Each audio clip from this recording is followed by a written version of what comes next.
हूँ क्या क्या बताया गया है। पहला चीज ध्यान से एकदम मैं आपको बोल रहा हूँ, यदि उपमेय की तुलना उपमान से की जाए, अलंकार का पहला प्रकार उपमा अलंकार। अगर इसी बात को पलट दिया जाता है, उपमान की तुलना उपमेय से की जाती है, तो अलंकार का नाम चेंज हो जाता है प्रतीप अलंकार। यानी उपमान की तुलना आपकी बार उपमेय से कर दी जाए, प्रतीप अलंकार। तीसरा अलंकार आपको बताया गया कि ये दोनों पंक्तियां एक साथ में दी जाए तो उपमेय उपमा अलंकार हो जाता है, अर्थात उपमा अलंकार का पहले लाइन में उपमेय प्रतीप अलंकार का दूसरे लाइन में जिक्र करके दे दे तो तीसरे प्रकार का अलंकार जन्म लेता है उपमेय उपमा अलंकार। अगली बात आपके द्वारा पूछी जाती है तीसरे के बाद दूसरे के बाद तीसरी बात ध्यान रखेंगे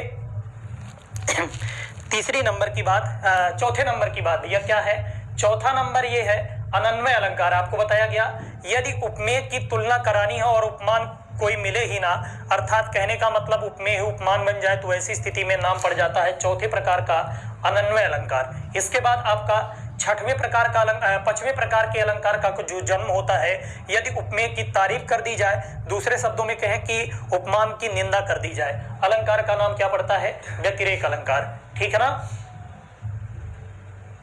अगली बात इसी प्रकार से आपका पांचवें अलंकार के बाद छठवां अलंकार जो होता है उसको नाम दिया गया रूपक अलंकार। कहने का मतलब ये है रूपक कहाँ होता है, बस एक लाइन में जवाब देना हो, उपमेय और उपमान के बीच कोई अंतर ना हो, कोई अंतर ना हो, उसी स्थिति में उसको रूपक अलंकार कहेंगे। अगली बात यदि उपमेय में उपमान की संभावना बताई जाती है, वहां पर अलंकार का नाम क्या पड़ जाता है, उत्प्रेक्षा अलंकार, जो भी नंबर होगा 7वां अलंकार।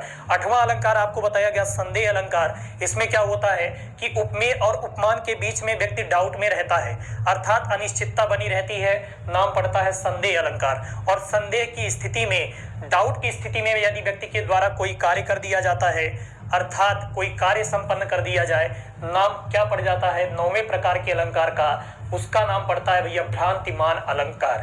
ठीक है, एक बार बताएंगे अब क्लियर हो पाया कि नहीं, अब कर ले जाएंगे कि नहीं भैया बताएंगे।